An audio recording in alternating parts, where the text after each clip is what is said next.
Hi, welcome to the CU Try Show. For our audience, we will not be live today, so you'll catch us. Please go to the YouTube and check us out there. I am so happy to have two wonderful guests with me to talk about their new initiatives happening in Urbana. So we have Principal Taren Nance from Urbana High School, and we have the superintendent, Dr. Tatum, and this should be a great conversation. I do always add the disclaimer: views and opinions of our guests are their own, so they can say so whatever they need to say. But this is a really important time, and I guess one of the things I'm going to do is let you do introductions, even though most people in Urbana know who you are. But if you want to if you could introduce yourselves, talk about your role. You're maybe newer to the audience, so I'll let you go last. How about that? Okay. All right. Well, I am Jennifer Ivory-Tatum, Superintendent Urbana School District. This is my third year as superintendent, but not new to Urbana. So I'm a longtime Urbana resident. I have two students who've gone through. I have my last one just graduated from Urbana High School. So I have two graduates now from Urbana High School. My family is very invested and involved in the Urbana community. I've had different roles in Urbana: deputy superintendent, principal. I've taught in the Champaign-Urbana community and have been an administrator in both spaces. So the Urbana-Champaign community is very important to me in many, many different ways beyond just my role as superintendent. So happy to be here to talk about how we can improve our community together. Absolutely. Thank you. Absolutely. So I'm Fresh Principal Nance, proud principal of Urbana High School. This is my first year in Urbana. I moved here from Maryland last summer, and the response from the community, from our leadership team and everybody at the district office has been phenomenal. I've been in education for 10 years, and this is my first year where I'm truly free to do what I need to do to save our students. And so I'm just excited and honored to be on the platform today to share my experiences and work together collaboratively to end gun violence. Well, before we get too down the rabbit hole, because I want to talk about why you pulled people together and talk about the anti-violence initiative and other initiatives that are happening in Urbana. But you have to say, why do people call you Fresh Principal Nance? Right? That is the question in the room, right? So contrary to Will Smith and the Fresh Prince of Bel-Air show, that's not why they call me that. So every day I come to school, we call it drip is what our fashion is. And so the kids were like, "You're the freshest principal that we've ever had." So they just kept saying it. So I said, "Well, I'm Fresh Principal Nance." And one of my kids said, "Yes, that's who you are." And so the kids birthed that name. And so I'm just honored that they took on to me the way they did. And I'm just living out my truth for them, so that way they can see somebody like me and say, "Hey, I can too be a principal one day." So. Wow. Yes, he has been a breath of fresh air to in our high school for our students. They feel very connected, and I think they appreciate your wraparound, your approach, your student-centered focus. Absolutely. So it's been wonderful. And at a really interesting time. I mean, being a principal, the district, right, having in fluctuating states of COVID. Yep.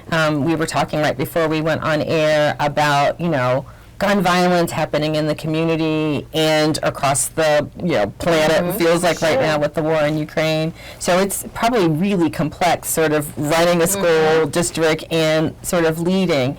And I'm imagining that's sort of inspiring a lot of innovation because you're required to sort of think differently. Am I correct? Is this like a now where you have to think a little bit novel and different and maybe addressing needs that a few years ago weren't as obvious or needing to be responding to? Absolutely. Yeah, and I feel like COVID impact, I know people are probably tired of hearing about it, but it is a reality that we have to face, not just academically. We know our students were physically away from the buildings for over about 15 months, and some didn't step foot in the building at all during that time. There was a lot of learning happening on computers and through computer platforms, but beyond the academic learning that was lost, that we are really working hard to recoup and recover, the social emotional piece and the trauma related to not having those trusted adults and those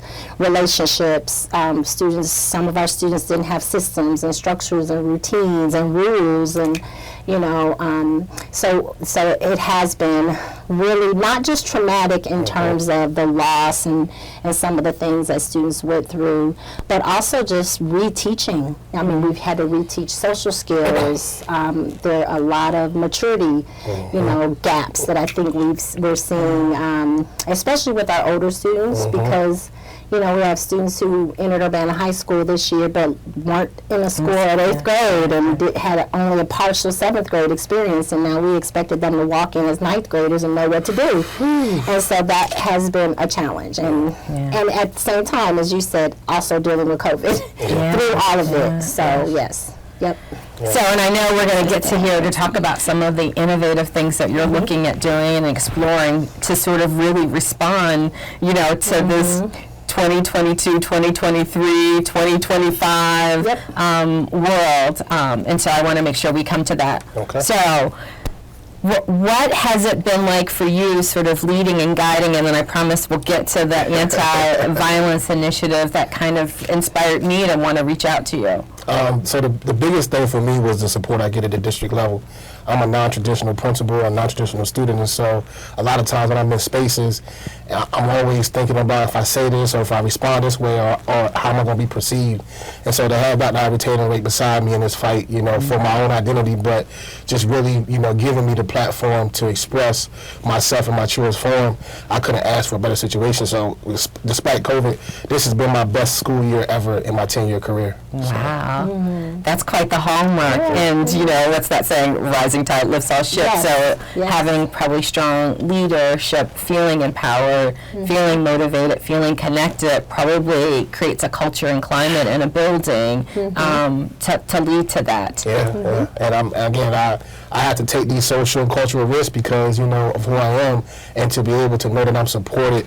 It just trickles down to our student body, to our teachers, to our support staff. I try to empower everybody around me to take an active role in leadership. And so my secretary is right beside me at the Equity Institute. She didn't have to come. She came because she believes in the mission and understands that she has a role to play in terms of helping our kids. So. Okay.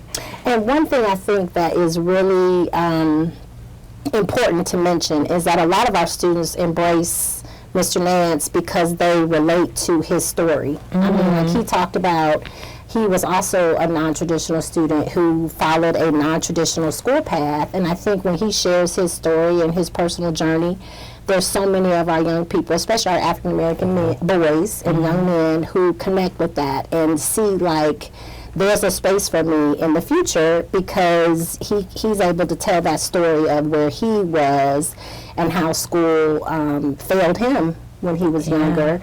And it's kind of helping our young people see like, wow, we can, yes, there's some issues and there's some reasons I don't want to come to school and I may not be going to class, but I can turn all that around.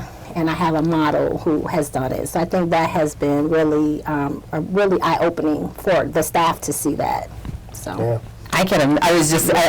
so when I think about implicit bias, right? Like sometimes it's our lens and filter. Yes. We can't imagine what we haven't seen, and if you're embodying a lived experience that provides a different example. So even if I'm a parent in the community and I'm like, those aren't options for my kid, my family, and so then you can develop a little bit of helplessness and hopelessness because if you don't see it, you can't imagine it. Yes. Conversely, if I'm from a community and I have only seen like myths and projections of Black experience, and I think, if you have complications, that means that you're a throwaway kid, so you're a walking embodiment of all that is possible, which keeps our brains open, keeps us believing what's possible and probable.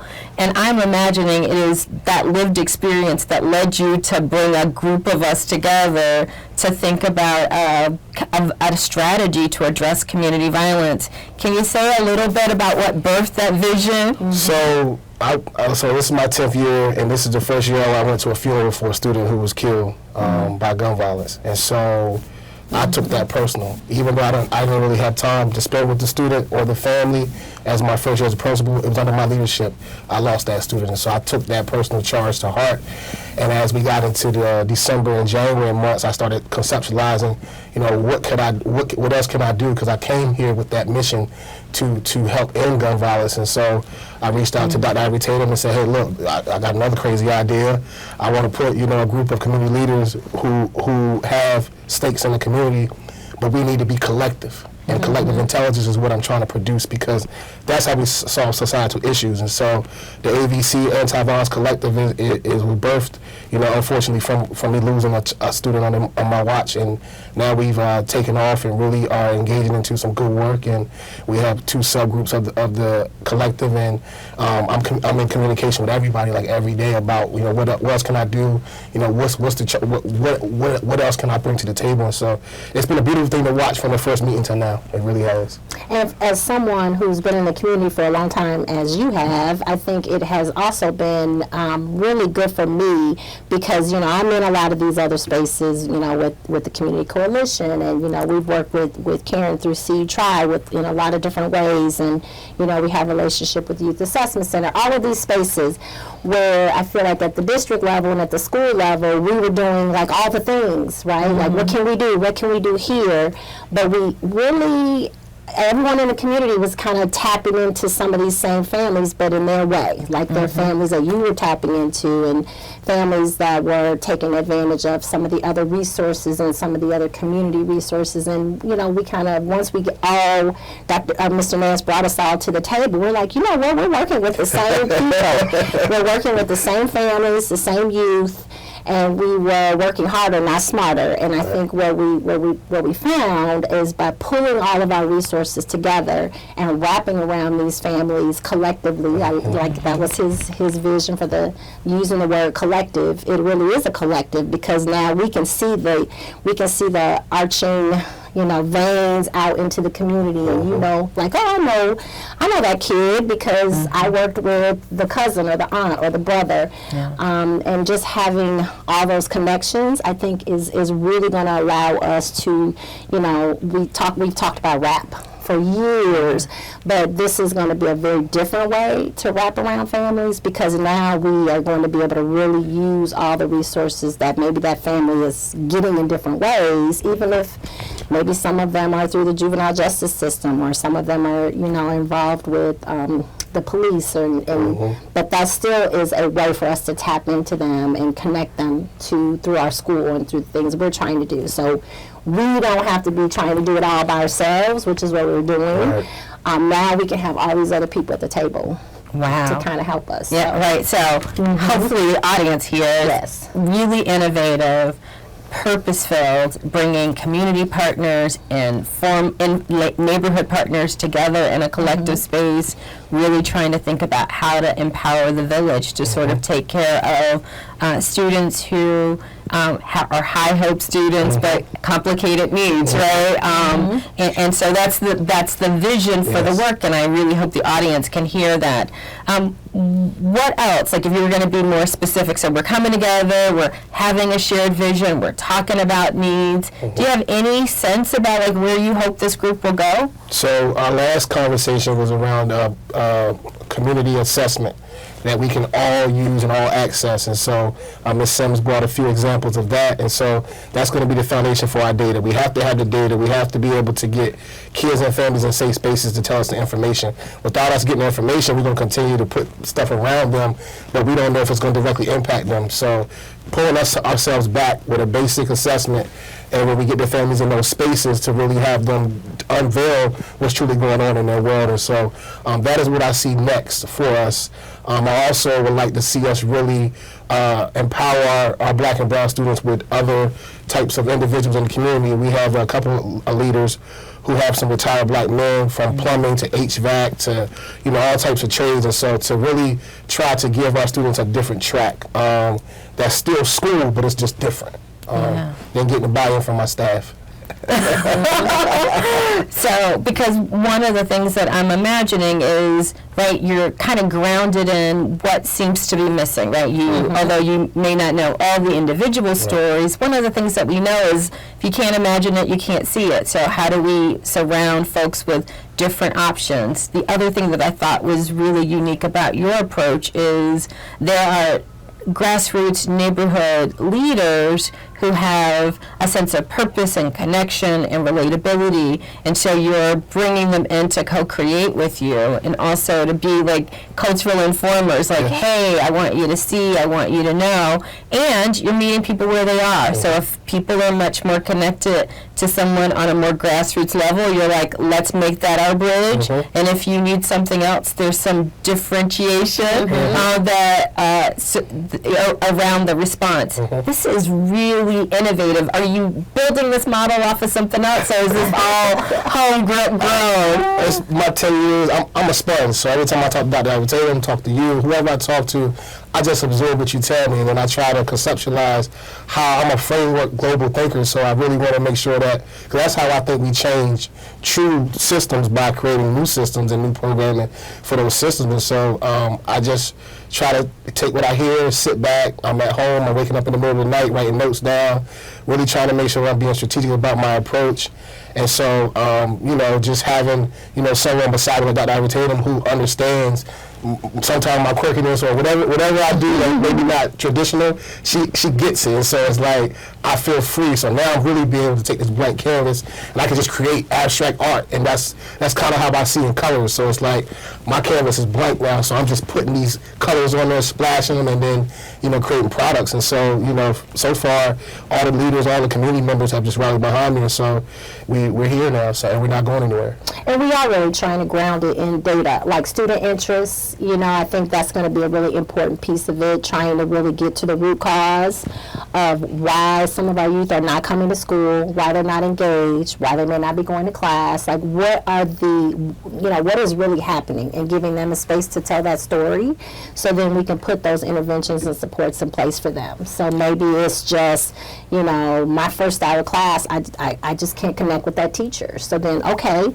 then let's talk about that. Let's find an alternative to, you still need to have biology to graduate, because that's our ultimate goal, is we want all of our kids, all the young people that we're really trying to wrap around through this initiative, we want them to stay in school. And we're seeing too many of our young people who are being impacted by some of this gun violence dropping out, or they're going to other spaces like our adult ed program, which is a great program, but again, it isn't at Urbana High School. We have a lot of our students, we want them taking advantage of things like Youth Build. That's a fantastic program, but we still want them getting a high school diploma from Urbana High School. So what can we do to keep them engaged enough to keep them coming to school every day, to show up, go to class, so where are those interests? Is it, can we get you to come after school and, learn how to drive a forklift?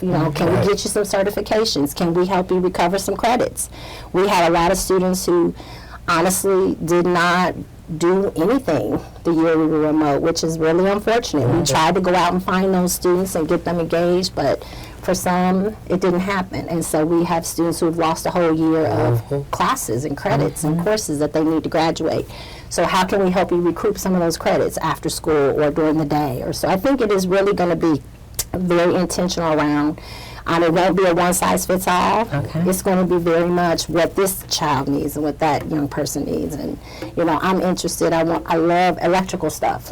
Help me become an electrician when I graduate. Or this person may want to decide they want to be a teacher, and we help you take some of these classes, or we put you in some spaces and give you some employment, because that's the other piece, is we're really trying to incorporate work experiences, just neighborhood experiences, volunteer opportunities. Where can we put you in spaces that you're interested in to keep you engaged? So, wow. Yeah. So, of course, I have a couple practical questions, because I'm imagining there's a mom or a parent or caregiver out there like, I think that sounds like my child. So I think we're going to wonder, like, is this just y'all come? Is this some sort of special initiative, right? Because there are going to be people wondering, well, who is this for, and how do they find out about it, and all of that. So if I'm a parent sitting and I'm like, I know my child has needed something different, what should they do? What would you want to offer? What would you want to say to them? Send me an email, and I will email you back probably the same day, or I will call you the next day,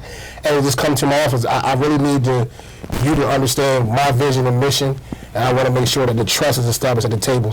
So that way, with the AVC, if I meet that parent and I get a sense of what that child needs, once we have our fast assessment, I probably can have maybe 6 or 7 questions that I can answer based on establishing that trust. So once I get the assessment, put the data on there, the AVC then can start saying, all right, we're going to use this avenue for this this part. The mom needs this. The son needs this. There's no dad in the home, so we definitely need a mentor. So utilizing the AVC to now navigate that family in a collective sense, so that way all of us know and hear the same message, have the same source of information, and we're working smarter, not harder. Okay. And we have targeted some students. Okay. Like right now, we have 30, but the list has gotten much longer. I think we felt like, okay, what capacity can we handle now? Like we want to do some things this summer. What we want to, what we can handle when school starts. So I think we had about 30, maybe 30 to 50, and we went out and Mr. Nance asked staff, like, who are the kids that you're most concerned about and why? And so we kind of generated a list from our staff. We tapped into our support staff people who work directly with students, our social workers, we have clinical professionals, we have student engagement advocates. So we have a lot of capacity to support students in the high school. But again, not everyone has been responding to that. Not everyone, that traditional model just doesn't work for everyone. So I think those are the students that we, like you said, those high hope kids. Right.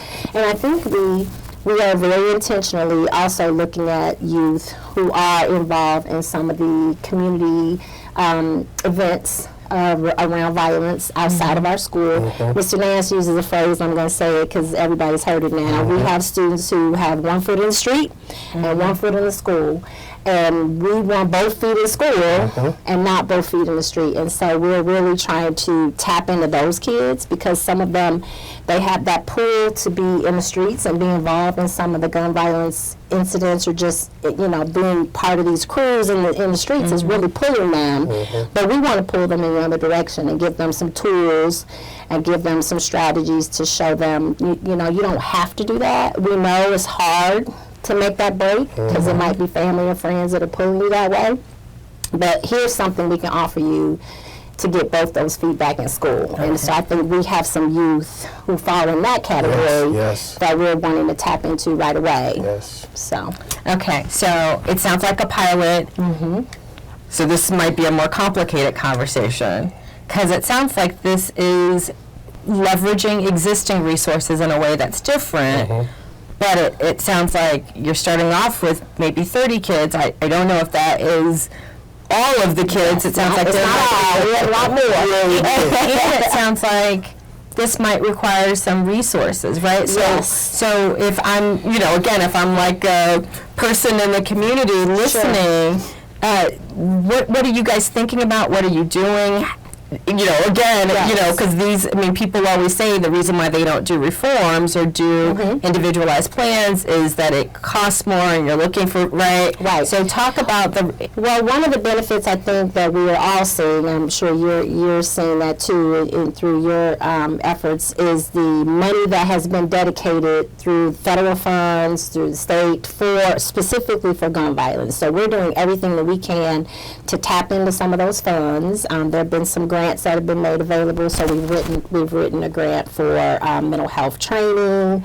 We are writing a grant through the State Board of Education for an after school. We want to keep these kids not just from 8 to 3 when they are at the high school. We want to have programming for them after school as well. So at 3 o'clock, you take off your adult high school student hat, and now you're putting on, okay, I'm a member of the community, and I'm learning all these things. Even if it's from 3 o'clock to 7, 8 o'clock at night. Just whatever we can do to keep them in safe, healthy spaces and out away from some of those things happening in the community. So, and again, as a district, we don't have the resources to be able to just, pull from our existing salary funds and things like that to just go out and hire positions. So we really are trying to tap into as many grants as we possibly can. We are writing some school violence prevention grants. There's some new grant funding that we're going to be submitting those in the next couple of weeks.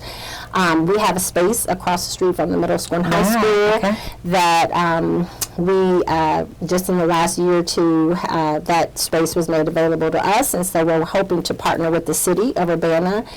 They have dedicated some of their ARPA, their COVID relief dollars to youth development, health and wellness, specifically around gun violence. So we're hoping to partner with the city to improve that space so we can have that space be available for students after school, weekends, evenings, even during the day. And so during the day, we want that space to be a space that students can come to as more of a mental health support space, a restorative space, not a in-school suspension building or a safe school model, but more of a space where we can pour into kids during the day and kind of fill up their buckets as much as we can, and then send them over to the middle school and high school so they can be productive, and then they can come back to that space after school, and we can, be restorative and have those conversations about, okay, this is what happened today, this is what we need to do tomorrow.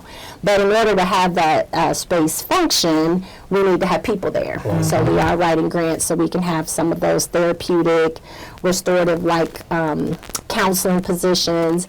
We found a grant where we can write for violence interrupters, and I love that. And I know that's something that you've done in the community through your trauma and resiliency work, having somebody who can go back and forth between middle school and high school and counsel kids and work with students, not in those punitive spaces like a in-school suspension room, but in more of a, I'm coming into your classroom to check on you model, and I want to make sure when I come that you're there. So yes. Wow. Okay. That sounded like a lot.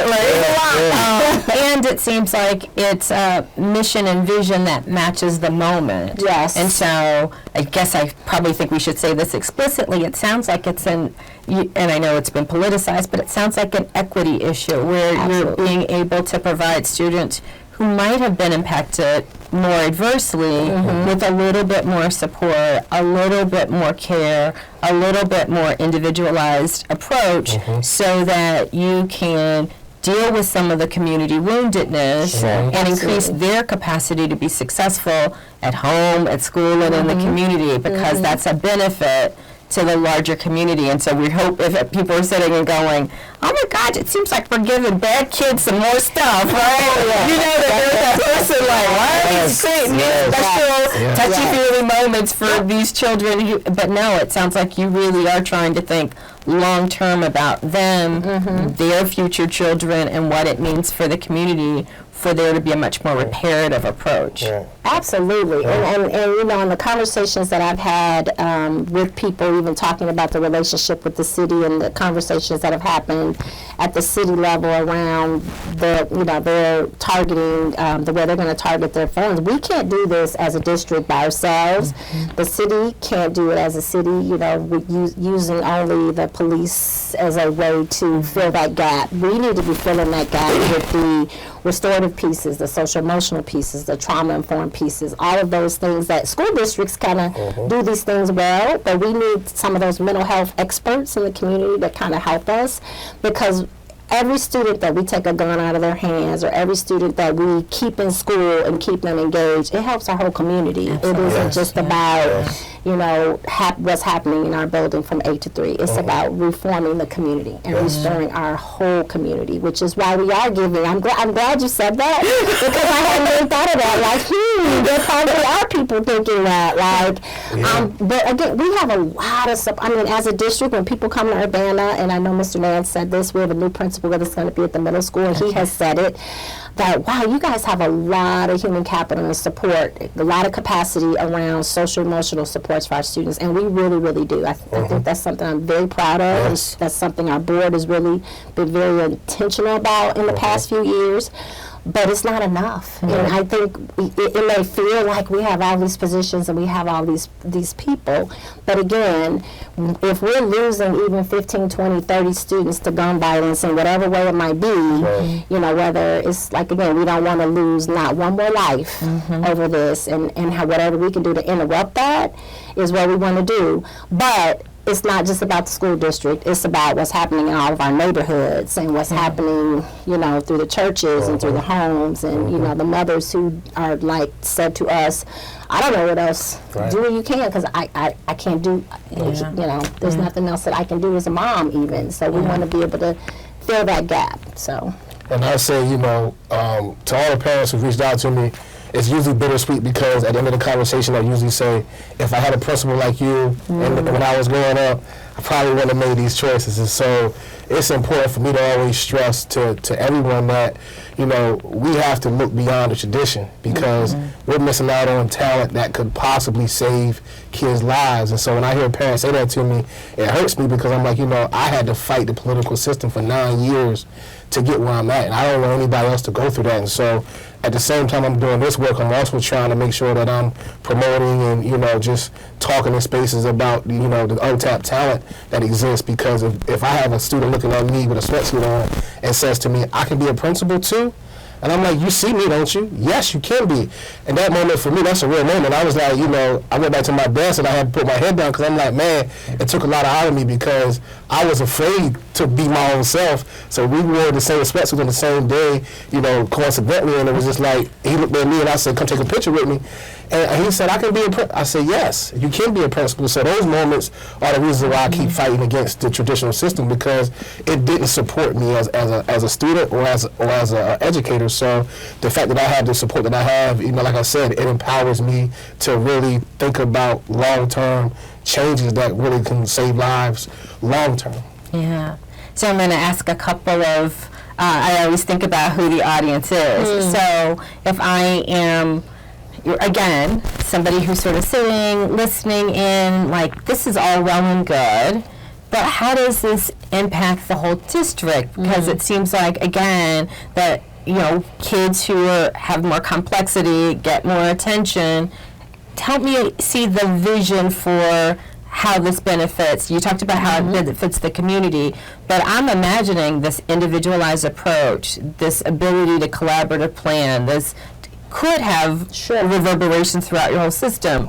But is that what the vision is? So yes, we have one student right now that one of our members are working with, and that one student has about 10 other black males that follow him. And what some people in the school don't realize is one student like that can impact our entire school building when you have 10 to 12 other kids following him, and then the kids that have one foot in the street, one foot in school, see this cool group, and now we're losing 10, 12 more kids. So now it's 24 kids following this one student. And so if we can get that one student on a proactive track to change his life, to see himself as somebody, to give him some hope, to impart some wisdom into him, he can impact the rest. And so that's the change that I want to make in our school. And I think it's a cultural climate shift, you know, for sure.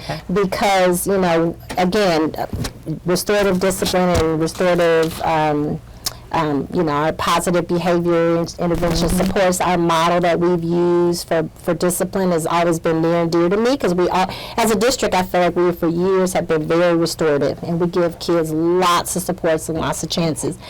Unfortunately, the students that left us in 2020 when we shut the district down are not the students who came back to us in 2021 and 2022. So we're dealing with just students with some very high complex needs around social skills and behavior and just all the stuff.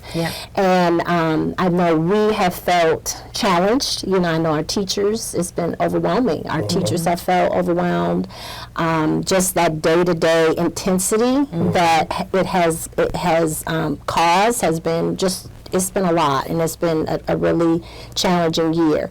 And I say that to say, if we're able to do some of these things, even with our middle schoolers and our high schools, and it may sound like it's just 30 students, but like Mr. Nance said, it's like that each one bring one. You know, one child has so many other kids that they touch.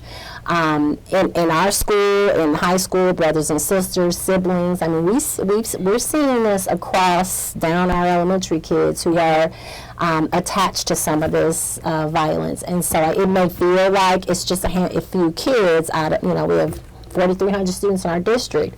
But the culture and climate shifts that can happen from just 30 students who now were doing other things and not making great choices, and their peers see, wow, that kid has really shifted and is doing something different. That 30 now becomes 200. Yes. Or 100, or maybe it brings back some of those kids who are no longer in school right now, who maybe they may be too old to come back to urban high school, but they might be able to go to adult ed now and say, there are some options for me. And so I do think that the overall reach is going to be huge. Yeah. Wow. So, yeah. And it sounds like also that sort of restorative healing space benefits so many different students. My bias is at any given moment a student could have a chronic illness. And I think about some of the, we're talking gun violence, but I have been amazed at how broad and deep those reaches are, where people are friends that you would never expect it, but it shows up in my household. Or we look at things like having a peer impacted by suicide. I think people forget how many of our kids are really suffering, and they see gun violence and may have one image of what that looks like and feels like, but I think the tentacles, like when you put these interventions and supports in place and you're able to see students that are need-based and really address the complexity of their needs, it could be transformative. And generational. I mean, like, as we've started talking about students, we have seen so many connections, like, oh, that young man, his mom graduated from Urbana High School, and his grandmother used to work in the district. Or, I mean, we've just seen so many of those connections and those and it feels like sometimes everybody in Champaign-Urbana knows each other, but we've really like, oh yes, I know them, and when you find out you know that person, now you've like made all these other connections that you're able to now tap into to be able to help that family. So. Well, I know from my side, as a community person or a community provider, sitting around a table doing the thing that we've talked about doing for like 10 years is really, really appreciating your vision, because I will tell you, like at the end of our meeting where we brought all of the providers together, a couple people leaned over who might have not been as interested at like thinking about like a universal screener, who said, I'll do whatever we do because I think that this could work. And that is amazing. Yes. And that means that, clearly people are buying into a vision that maybe we could, because you can even hear like frustration, like we've done this before, we've had this conversation. Yes. But it really does seem like people are ready for this moment. It's the moment. And like you said, it is the right time, the right vision for the right moment. I remember one of our very first meetings, Tracy Parsons, was kind of there. We were talking about the coalition, and again, Mr. Nance is new to our community, and so we were all in these spaces, and he was so pumped up and energized, and Mr. Tracy Parsons, he said, you got to hear the history, because you're right, we have had these conversations. This is not our first. Sit around the table and talk about how we're going to address gun violence in our community, but I think it's the first time we've sat around and talked about it in this way, where we're putting the families out and saying, this family, this family, this family, and how are we all going to kind of work together to do this, and not in our silos, and within our own groups, and under our own grants, or so I think that has made it feel a little different. But I do think it was important for him to hear the history. Like, yes, we have talked about this, but you know what? We're going to be intentional and do some things differently. So and I think each one of us at the table, had to really understand that this is a shared collective space, and there's a theory behind it's the Socratic method, for discussion and discourse, and so we can't solve societal issues by ourselves. It can't be a debate. We know gun violence. How are you going to debate that? So the question for the adults is, what are you really going to do?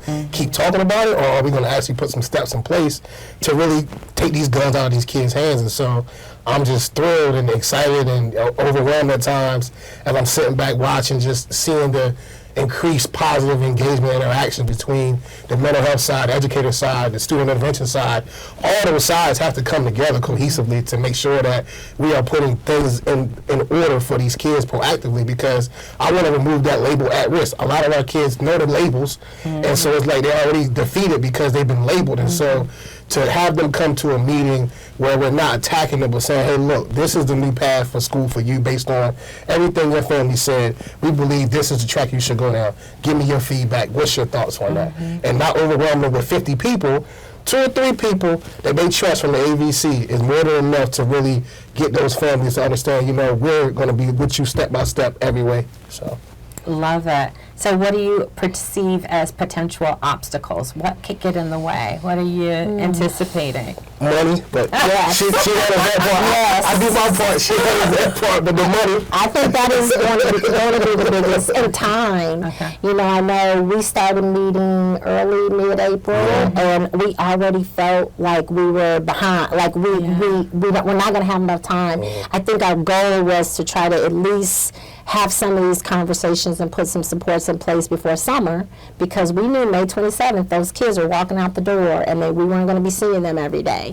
And we were already concerned with what might be some of the violent episodes, some of the things that might happen over the summer that we're not there in that space every day. They don't have us to come to say, I'm worried about this, I don't feel safe, I need a ride home, or can I go home? Somebody might be waiting for me. We're not there in that space. I think we were very worried in April, like, what are we going to do to keep kids alive over the summer? I think that was our number one charge. And we already felt behind the clock and the calendar, like, oh, we're not going to get there. And I think we have some kids that we're really going to, working through the City of Urbana, the Community Engagement Coordinator, with our Self-Made Kings group. We're going to expand that group and try to touch more students through that program over the summer. And then just trying to build those supports for the fall, I think is going to be really, really helpful. So I think resources, time are the big money. And, And then for me at the building, making sure my staff is understanding, where I'm trying to take us in terms of supporting all students. And so I've been having individual conversations with several staff members, and they know I'm approachable. So, I want them to be fully aware of what I'm trying to do globally. And so I will make sure that those messages are shared, and I'll have spaces for them to provide their feedback. I'm always asking for their feedback every day anyways. And so they know that what I'm here for. So. Okay, so funding could be an obstacle, but there are strategies in place. Well, what we're doing, whatever we're tapping into. So if somebody out there is listening and you know of a grant that we don't know about, email me, please. Go to the website, find my email, send us an email. Anything that we feel is connected that we can use for either our program that we're having for our youth for 6 through 12, or for the ABC, specifically at the high school. People who are mental health providers, we have positions open that we were not able to fill this year because of some of those shortages. There's a mental health shortage in our community, I'm sure in others. So if you're watching this on the internet and you want to move and relocate to Urbana, come and see us. We have some positions open. We're a great place to be in a wonderful community. And but I think finding some of those positions, like even if we get the grants, that's one of the things I'm worried about. Is I want to write for behavior climate specialists and violence interrupters, and some specialized social workers. So we can write the position, we can create these job descriptions and get the funding, but then if we can't find the people, then that's going to be another barrier. So. And I also say, if you're a community partner working with high school, middle school, elementary school students, please send us an email. We're not asking to take over anybody's program. We want to bring you into an umbrella, because one of my visions is, if a parent moves here and they have 2 or 3 kids, where can they go to access one place where all of the mentor programs are? We don't have that, right? And so one of the goals for AVC is to put everything in a directory where it's a one-stop shop on the internet. A parent that has 2 girls and 1 boy and 15, 12, and 8, you know exactly what program, what time, if there's money involved, if there's resources. I want to be able to have a directory. And so if you're working with our kids, please send us an email so we can meet. And we mentioned our young ladies, our girls. So I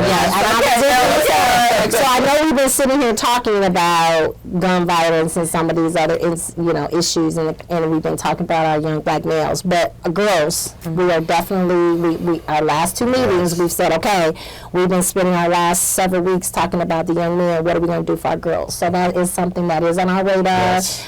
We have tapped into 1 or 2 groups now who are doing some things in other spaces, not in Urbana. Right. So we're going to try to get them now connected to us in Urbana, so we can have something for our young ladies. I know you mentioned that you have. Absolutely. Yeah. So they're actually in training starting next week, so they'll be ready by the time they're ready. So absolutely. So a year from now, we get back together, we're having this conversation. What's the wish? I can tell you that no one died on my watch in my second year. That the number of physical altercations in my building, that we don't even feel it anymore. Our hallways are filled with laughter, art, culture, and our kids who walk the hallways are now connected with somebody from the AVC, and they're on a path towards academic, social, emotional, behavioral success. Wow. That's a clear vision. That is, right? Yeah, that is. Okay. Yep. And for me, same thing. I don't want any of our students dropping out and leaving our high school saying it's not a place for them, or I don't fit here. So I want to completely just zero that out. Like, we don't want that. And even if it's not a young person who is for some violence or some other reason, or an engagement issue. We have a lot of young people who are not staying in school because they need to work, or they need to help at home with their younger siblings and families. So we want to keep those students engaged too, and find ways we can still help you work. We can get you some internships, but you can stay in school. Yes. Absolutely. And so to me, that would be, in addition to all the wonderful things he said, which I 100% agree on. But yes, I just want to rebound our graduation rate. So every single one of our kids graduates. Everybody has a path or a career or a trade, or they have a path. They know what they're doing after high school, and it's something that is going to make them happy, where they can be productive and do all the things they want to do. So. And I'm imagining, if I'm a business owner, I'm wanting this vision because I need employees. Absolutely. And I need to develop the workforce. And I need people, right? People always are like, there are job signs everywhere. And I was like, yeah, but you got to be able to fill out the application and sometimes do the math test. And if Have the skills. has a skill, and if I don't have them, then it doesn't matter how many help wanted signs are out there. Absolutely. I got to pass, we now have a much more modern day workforce that requires a lot more skills and ability and capacity. So, Absolutely. Yeah. we're almost at the end, I know. Yes. So I want to ask you both to share messages. So if I'm a young person listening in, maybe I caught it on Facebook or whatever, are there specific messages that you would want to offer to young people? And then I'm going to ask you, what would you say to parents? Because those are the people who... To my young people, you have no more excuses. You have a principal and a leadership team at the district level who are solely focused on giving you what you need, how you need it, when you need it, what time you need it. And so now is the time for you to tap into us, to bug us, to email, to stop in the office, because we're here for you. If you never felt like we were here for you before, you have no excuse now. You know what Fresh Principal Man stands for. I believe in all my students, every last one of them. So that's what I would say to my students. I'm here now. To my parents, I love y'all, each and every last one of y'all. No matter how you come into my office, you leave out laughing. So continue to challenge me, continue to support me, continue to ask me questions, continue to force me to go against the system, because I need all your support to do the work that I do. It's hard, it's scary, it's petrifying. I know y'all don't see that on my face all the time, but trust me, I go through a lot, you know, behind the scenes. And so continue to be supportive, and to our dads, you know, pull your sons up, pull your sons to the side, tell them to put the guns down, and we're going to put something else in their hand. Love it. Well, and I was basically going to say we're here for you, and I know that sounds very cliche, and I think that's what I would say to students and our parents and our staff too, just anybody in our community. You know, we're a school district, so we don't touch everybody, but in a way we do. And so I feel like we're here for our community, we're here for our young people, and again, I love that there is no excuse, and really there isn't, because you know, I'm very approachable, and visible. I'm everywhere in our community. So if you need support, you need help, you can tap into me, Mr. Nance, a trusted adult at your school. And for parents too, we're here for you as well. So it just takes a phone call, an email, a stop by visit. Like this is, and we have parent liaisons. We have all of these people in our district who are here to support. And we're not, I know we're talking about a very specific group of students today, but we're here for everyone. For our students who are going to Princeton, and, you know, they have challenges too. And, you know, who are going to, doing all these amazing things academically, and our students who are the best athletes.